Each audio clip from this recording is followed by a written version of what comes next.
Yes. So our three things: movement, nutrition, And and sleep. sleep. So that also will tie into like stress management, Yes. anxiety management.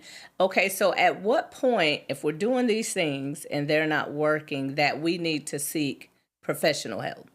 When, I would say seek professional help when you notice it's been more than a couple of days. Ah, We're going on okay. some weeks now. Okay. Or when you notice it start to affect your job or start to affect relationships.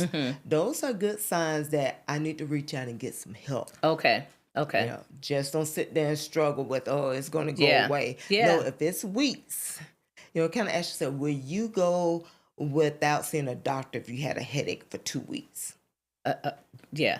Yeah. And, after the first 3-4 days of taking ibuprofen around the clock, you're going to call your doctor and say something is Listen, I not need some right. help. I need some help.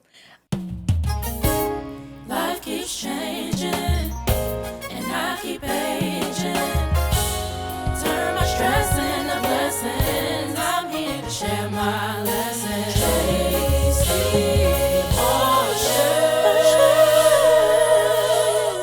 Hey, girl, hey, you're tuned in to Girl, I'm Making It Through, the podcast where we get real about life after 50, the challenges that show up, and the joy that's still waiting for us when we lean into our next chapter. I'm your host, Tracy Marshall, and today's conversation is one I know many of you will connect with. Our episode is called The Next Chapter Mindset, Living Well After 50. Because let's be honest, this season of life comes with its own unique transitions from loss to career changes, empty nesting, retirement, or even rediscovering yourself in brand new ways. Joining me is Ethel London, a licensed professional counselor and certified professional counselor supervisor with decades of experience helping individuals navigate life's challenges. From outpatient care to correctional settings, she has walked alongside people in some of the toughest moments of their lives. Specializing in counseling and crisis intervention, Ethel is known for creating measurable change. And what I love most, she's passionate about empowering women just like us to thrive through life transitions with strength and purpose. So grab your coffee, your tea, maybe even a notebook, because it's going to be a conversation full of wisdom, encouragement, and practical tools to help you step boldly into your next chapter. Let's welcome Ethel. Hey. Hi. Welcome to the show. Thank you for having me. Yeah, I'm looking forward to this conversation because, okay, after 50, menopause. At this age, by now, I'm sure we've had some loss experience. Just life is different now. So I wanted to make sure that we can get together and just have a conversation about what happens mentally after 50. Okay. A lot. A lot. A lot. Okay, so tell me this. What are some common emotional challenges women over 50 face? Okay. Emotional challenges can look like changes in mood, changes in their energy level, or even changes in how they focus on things. Brain fog. Yes, It's real after 50. it's real. And it's not just getting older. Okay. As we move through the different life roles and life transition, things change. Yeah. Our focus change. Yeah. So we have to make sure we stay in tune with what's important. And interesting talking about brain fog. I'd be like, now what was I doing? What? And we chalk it up, just being absent-minded. But hormonal changes, like all the things that we're going through, it affects our mindset too, right? Yes, brain fog is real, but there are simple things you can do when you find that you're not able to focus, that Yeah. you just forgot what you did. Sometimes it just means stepping away for a moment. Yeah. So take a quick walk, take some deep breaths. That should start to help you reset your mind. Okay. Try prioritizing one task at a time because we tend to be multitaskers. Yes. So let's try doing one thing at a time. Okay. And that should help you refocus. Interesting. Even with the brain fog. Mhm. Refocus, a walk. Mhm. Not to mention taking some steps to help with this menopause weight gain. But I digress. Another thing that I've heard from some women in our audience, getting older, like sadness, and depression, because life changes have hit them. They don't have kids at home, and a lot of women, they've been so focused on taking care of other people. And when they find themselves by themselves, they don't know how to be by themselves. And how, like, and it's funny that it happens like during the menopause stage. Like, how do women like get refocused with that, with sadness? Well, first, noticing the differences, noticing that they're starting to see changes in their mood or their energy level when you say sadness, and missing the role they once had. Because being a parent and now you're an empty nester. Yes.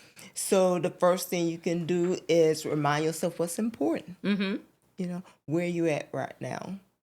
And then with sadness or depression, those are treatable mental health conditions, whether it's depression, anxiety, sleep disturbance is another one that people talk about. Or reach out for help. You don't have to push through those situations alone. Yeah. Reach out to a therapist or even your primary care physician for help. Okay. And that's, again, as we age, women, we're caregivers, we do all the things. And like I said, empty nester now, like, what do I do with my life? Like, we don't think to seek help, because we've been used to just handling it ourselves. So, And putting ourselves last. Yes. We carry the world on our Yes, shoulders. we do. Everyone else is more important. Self-care. Yes, it's That's- important. It's that's important. what I'm And we're passionate going to about. touch on self-care. That is very important. And another thing with grief, suffering loss. And I've mentioned this numerous times. My husband passed away. And most people get stuck there. Luckily, I've had, a therapist, of course. There's programs out there for people with grief that are going through grief and have suffered a loss. That's important, right? To get help with grief, because it can turn into... Again, sadness, depression, start to isolate yourself. Yes. And the getting stuck part comes from not recognizing who am I now. Like you say, with the grief of a husband. So my role as a wife or my role as a mother, when we say empty nesters, right. has changed. So who am I now? So start to ask yourself, who do I want to be? At this stage in my life, what's important to me? And start to kind of tune in to those little things that gives you joy, trigger a spark where you're excited about life. Yes. Start to do things that matter now in the current role instead of focusing on the past role can help you get unstuck.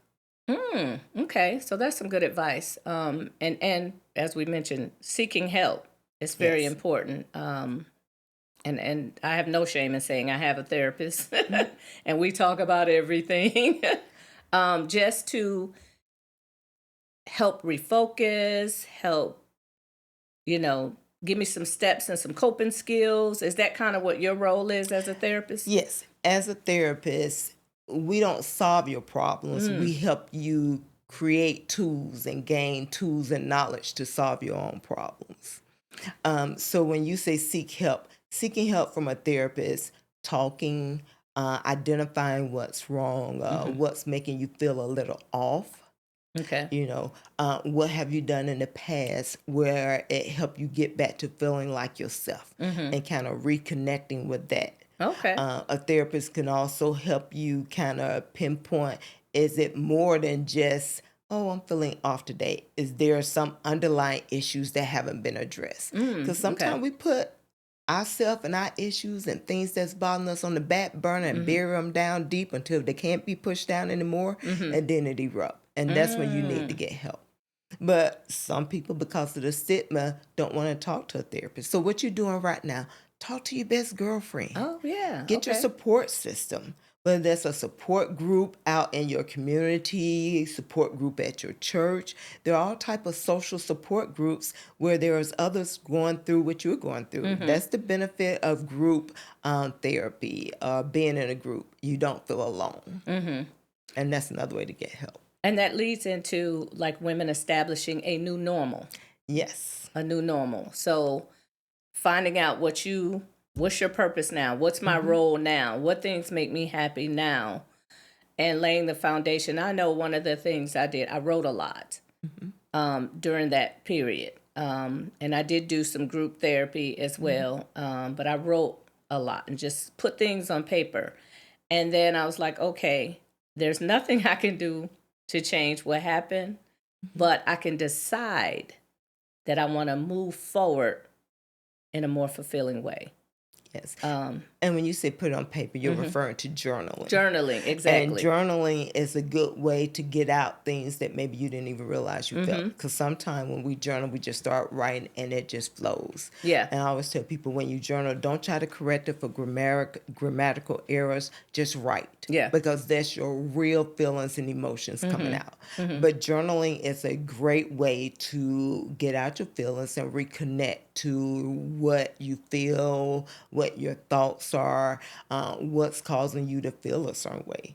And when you're journaling, also take a moment to recognize gratitude.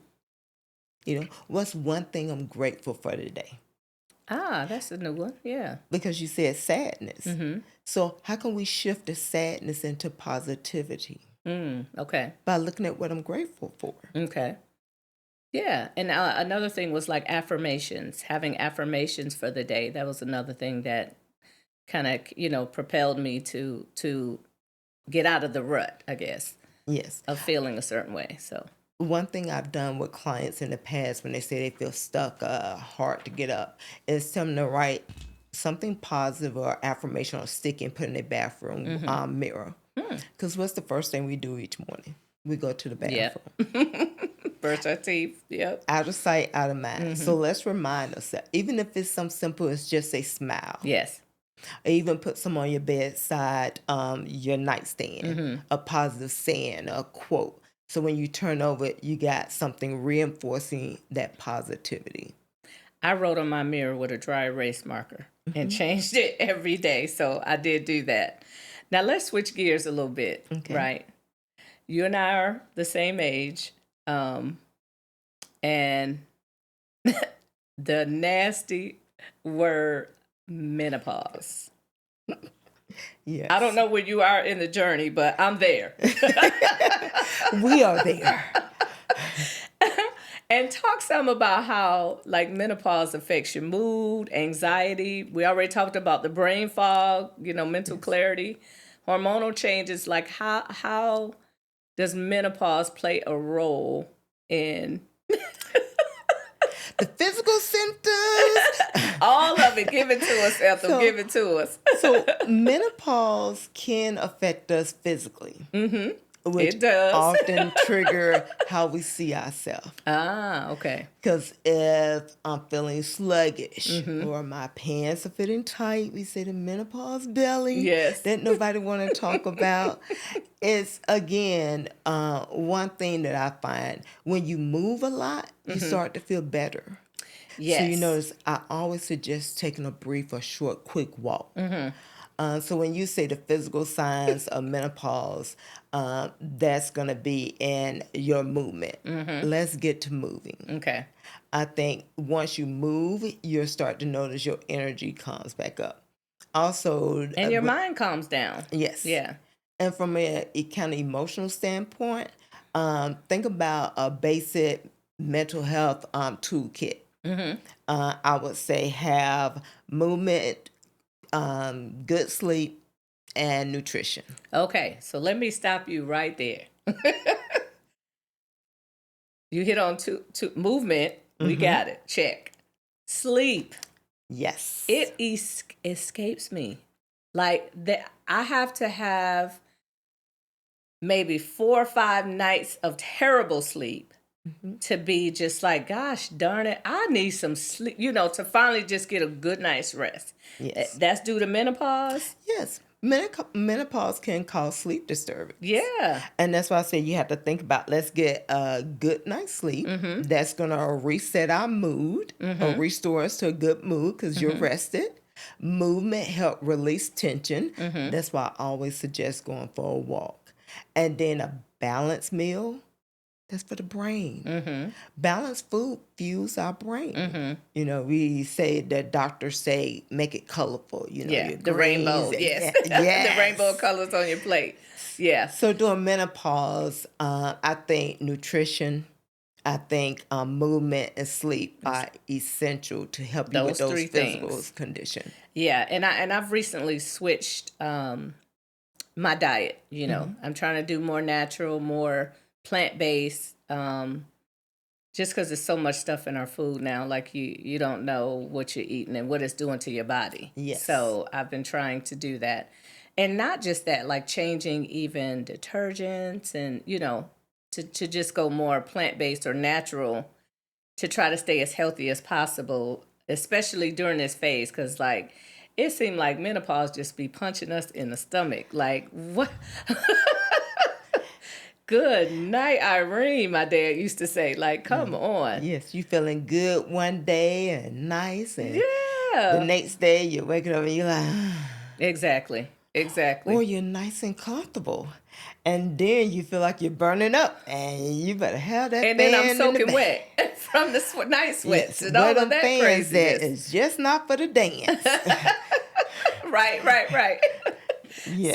So our three things: movement, nutrition, and sleep. and sleep.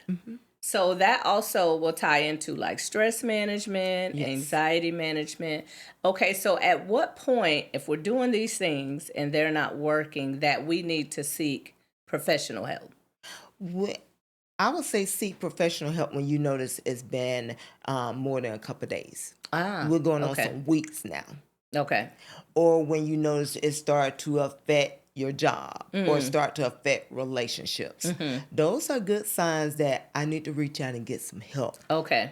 You know, just don't sit there and struggle with, oh, it's going to go Yeah. away. Yeah. No, if it's weeks, you know, kind of ask yourself, will you go without seeing a doctor if you had a headache for 2 weeks?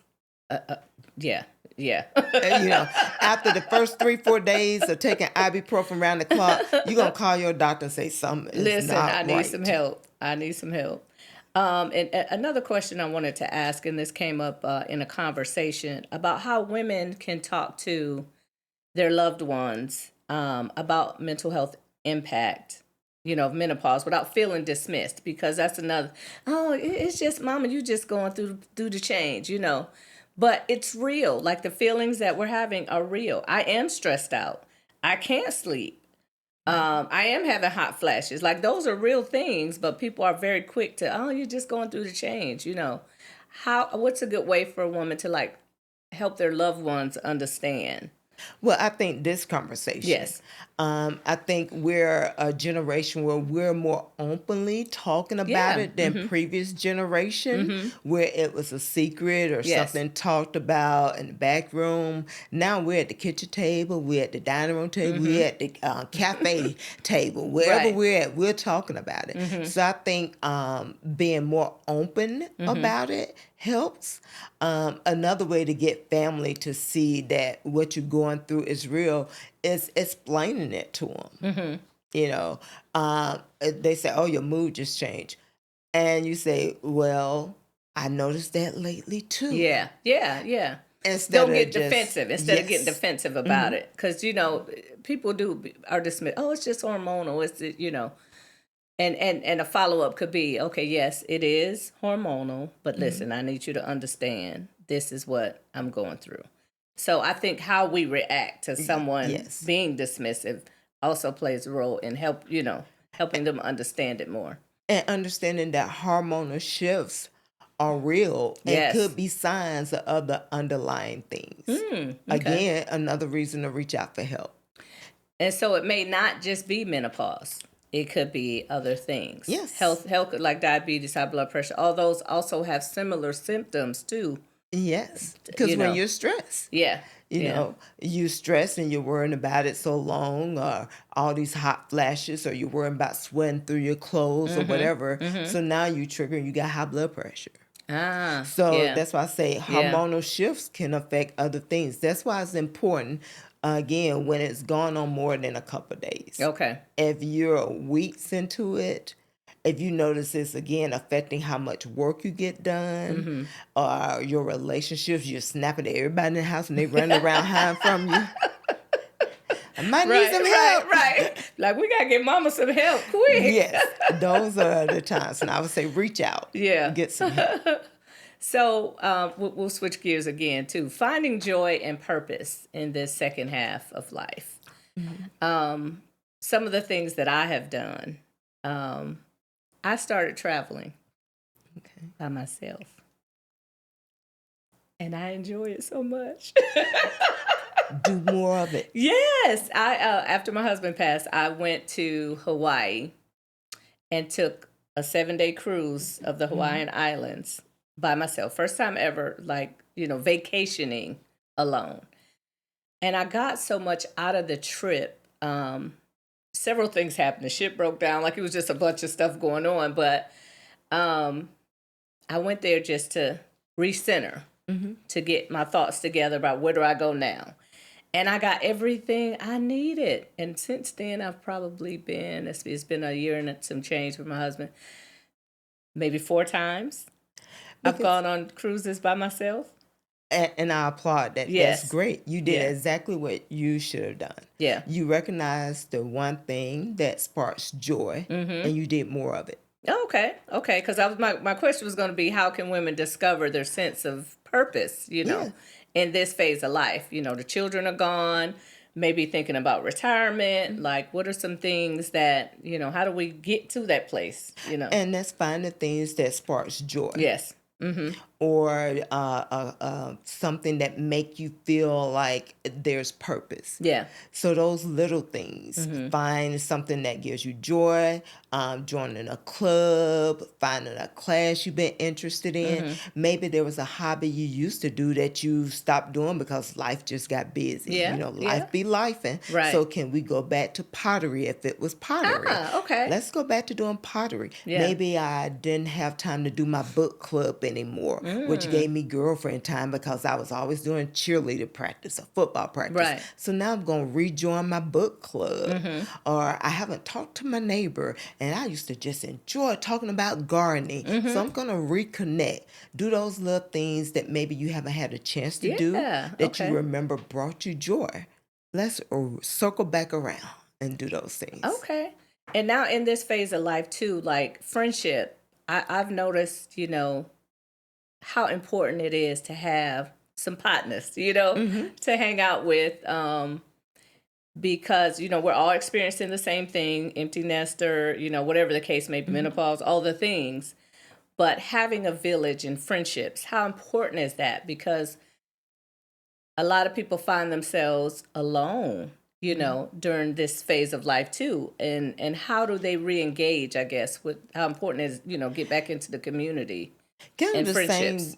Kind of the same way. What brings you interest, or what are your interests? Is there a hobby you did? If you haven't talked to a friend, how about let's call them up? Let's reconnect. No matter what age you're at, friendships grow when we show up and invest time. Yes. And another thing to go against that, we lose friends too. Not just to death, but as we grow and do other things, like some relationships just die. I mean, it's just not there. They phase out. Exactly. Even being able to handle that, like, this was my friend for 30 years. Like, what? I don't talk to her no more. Like, what? So call her. Call her. Yeah. Call her. I always say if someone was a real friend, you can pick up the phone and talk after 30 years like no time has passed by. Yes. And I have friends that I've had that long, that it's great to be able to. And we don't talk every day, but I know I have a village of support, which I recommend, ladies, get you a village of support. Yes. And it don't always have to be ladies. It could be, guy friends, family members, whatever, but just make sure You establish your village. Would that be? Yes. And if you find that maybe the distance is part of why you haven't talked to those friends, well, look around your community. Are there volunteer opportunities? That way you're doing things with people that share the same interests. And maybe Yeah. that'll spark a new friendship Okay. or a club or a social group, And I remember I used to, well, I still do, love coffee shops, like little quaint coffee shops, not your major chains, your mom and pop coffee shops. So I would do that too, as my daughter went to college and I was an empty nester. I would go and check out coffee shops. Yes. I don't drink caffeinated coffee, but but I love the look and feel and the vibe of, coffee shops, and I would meet people. I would meet people. Because I was going to say, usually if you love hanging out at a coffee shop, I'm sure if you looked around, somebody else is sitting there and you say, I think they was here last Monday. Right. When I came and then through. you just, how are you doing? Just a simple, spark up a conversation. Yes, how's the weather going? And you never know. You might have some interest besides coffee shops. So that's true. There's a new person you just met that now you're starting to recreate that village with. Yeah. That's important.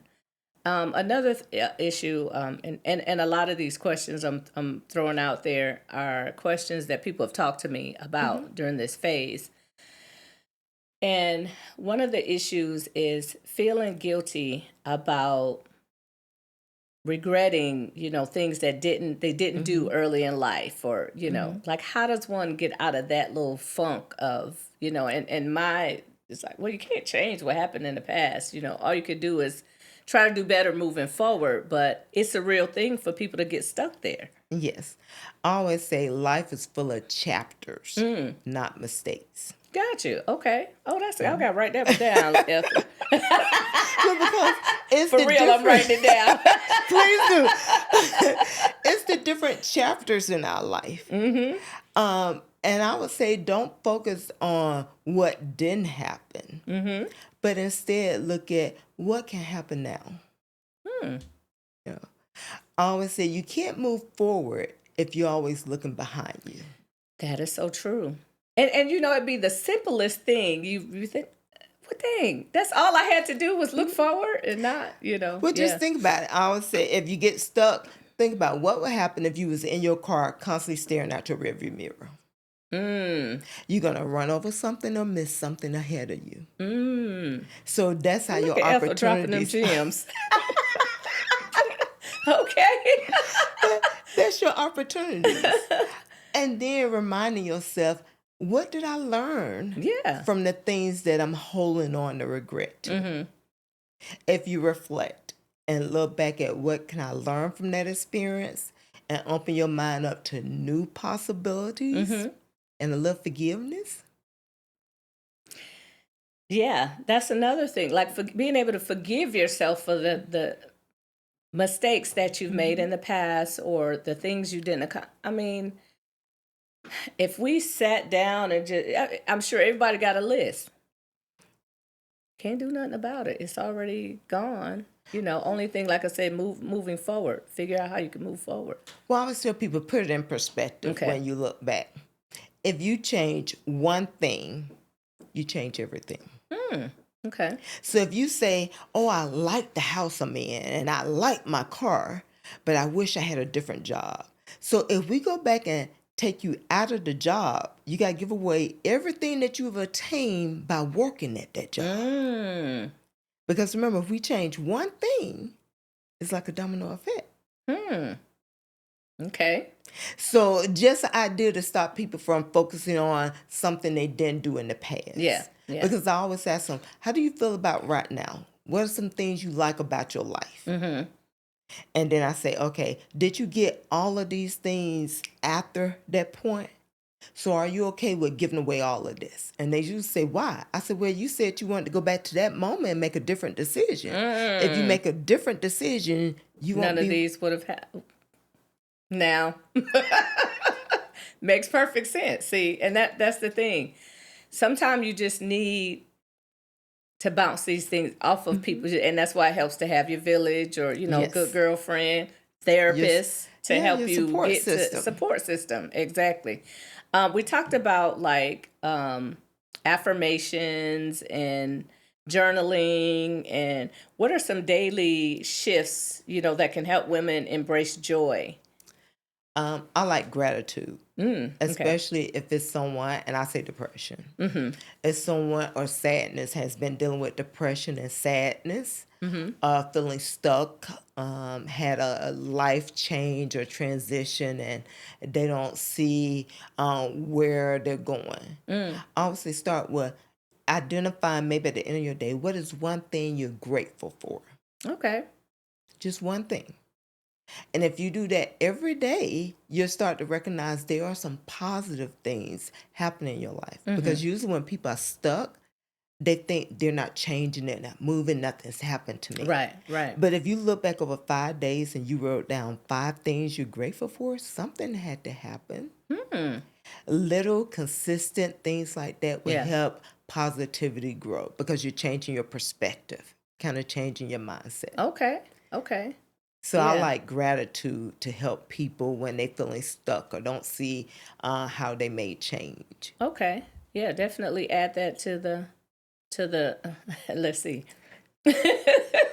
Movement, nutrition, sleep, Yes. gratitude, Yes. affirmations, support, Yes. all these things after 50. Let's dial into them because things hit different. But if you shift your mindset, and please correct me if I'm wrong, shift your mindset, you can have still a fulfilling life after 50. Yes. I mean, I'm dating now. So things can change, and I was absolutely positively sure that I was cool, never to date, remarry, or any of that. But when you really tune in to what's going on with you, and make the mind shifts and do these things to bring yourself joy, put yourself in different arenas of happiness, like traveling and Yes. things that you enjoy doing, good things happen. Yes. Yeah. It goes back to you said I started writing and I said journaling. Yes. So you say, how can we do all those things? When we start to journal and we start to think about what is it that I want, we take ownership, those I statements. Yes. And I always say, only you control you. That's so true. Only you control you. Only you can define who you are. So who do you want to be? And let's take small steps To because become I that. believe in small steps. We don't want to set ourselves up for failure. Right. Let's take small steps. Let's set small goals. And then when we reach those goals, celebrate the progress. Yeah, that's another good one. Yeah, Yeah, celebrate your all the progress. wins. Yeah, Yes. okay. Now, and this is totally off script, but we talk a lot about women in menopause after 50. Men go through some stuff too, girl. All the time. Seriously. There is, and I'm waiting to do the show on men having and we call it a midlife crisis, but they really do have male menopause. It's a real thing, right? Yes, I think so. Yeah. I think women are a little more feelings. Yes. And I think it show up in men and their mood and their attitude. And the new Corvette. Yes. New truck, Right. whatever they New doing. woman, all kind of different things. Yes. Younger woman, no. But it's in their mood and their attitude. We're connected to our feelings and how all the changes are making us feel. Okay. And when I say mood and attitude, is how they're being perceived by others. Attitude about, I'm still strong. Right. I still can get the woman, so they go get the Right. young woman. I still can pull them. So it's about the attitude. Yeah. About how they're being seen. Yeah. Where women, we over here talking about how we feeling hot. So Right, we right. stick on the feelings. Yes. And I think with men is more perception of how they're seen, more about their mood and their attitude, how they're showing up. Now, they can also use the tools that you Yes. mentioned. They apply Yes. for both sexes, even Yes. though I guess theirs is their testosterone that Yes, so- decreases, where ours is our estrogen. Yeah, those different hormones. Because if he have a bad mood, let's see if a good night's sleep will change his mood. Okay. Let's see if movement will release some of that tension he's feeling. Okay. Let's see if eating a balanced meal will help with his brain and thinking about things and perception. And the same thing, weight. You know, how we eat affect us physically with the weight. Right. So I think, you know, they say men look like they're pregnant. See, they go that menopause belly that women have. That women have. So Okay. again, go back to balanced nutrition. Okay. So I think both coping skills or techniques can be applied. Okay. Probably be hard to get them to journal about their feelings. Right. Although I've had male clients. Talking, yes. Journaling, Okay. but they will talk. And you just have to change their coping skills to things that they like to do. Okay. Because Okay. it's about feeling manly. Right.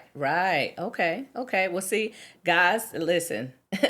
I had you in mind. One of my cousins was like, oh, your show is just for women. No, it's for everybody. Because even men, if you listen to the show, you'll learn how to treat your woman too. Yes. So, thank you so much, because I feel like this is something that we don't talk about. Our mindset, therapy. We don't discuss those things. And it's needed. It's needed. So I appreciate you coming and discussing that. Now, do you have anything going on that we can share with our people? Yes, I have an exciting new project that I am working on, and it is a trauma self-help book. Interesting. Yes. Okay. So the book is going to combine my personal experience with trauma. And when I say trauma, we're talking about grief. We're talking about accidents, and my professional insight to help people establish or move forward. Okay. You know, help them get a path forward out of the situation. Some people don't even realize they're carrying trauma. They can't even put a name on it or identify it. It's just something that happened in their life, and they know they haven't been the same since. And PTSD. Yes. I mentioned that I'm a military vet and I have PTSD. And stigma. Yes, People 'cause think PTSD is like, no, I've been able to identify with what it is, and it has a name. It's post-traumatic stress disorder. And it comes from a traumatic situation. Right. And when you say a traumatic situation, something that happened that was overwhelming, unexpected, and kind of impacted you in an abnormal way. Yes. And that's a whole nother show. Yes. So when the book comes out, we must discuss it because and break down everything surrounding PTSD, trauma. Like we really need to talk about that too, because it is very much a real thing. So once again, thank you. And how can people kind of follow you and be ready for when this book comes out? Okay. Well, the book should be out, finished by the end of the year. Okay. A few months then. Yes. Yeah, okay. That is exciting. It's upon us. Yes. If they want to follow me or contact me, they can do that through my LinkedIn profile. Okay. Ethel London. Okay. On LinkedIn, and they can reach out, and I'll be glad to assist them in any way possible. Awesome. Well, listen, we're going to definitely have you back on the show. I think this is helpful, and run the gamut of things to talk about in this stage of life, right? Because you going through it, I'm going through it. Menopause is real. It is real. So I appreciate so much having the conversation, and we will definitely talk again about some more stuff and when your book comes out. Thank you for having me. All right. Whew, what an amazing conversation with Ethel London. I don't know about you, but I feel both encouraged and challenged to really lean into my next chapter with a fresh mindset. Ethel reminded us that no matter where we are in life, facing menopause, dealing with loss, or finding new passions, we have the power to create real change and to thrive, not just survive. If today's episode spoke to your heart, make sure you subscribe to Girl, I'm Making It Through wherever you listen to podcasts so you don't miss future episodes. And sis, don't keep this conversation to yourself. Share it with a friend, a sister, or someone in your circle who could use a reminder that their best days are not behind them.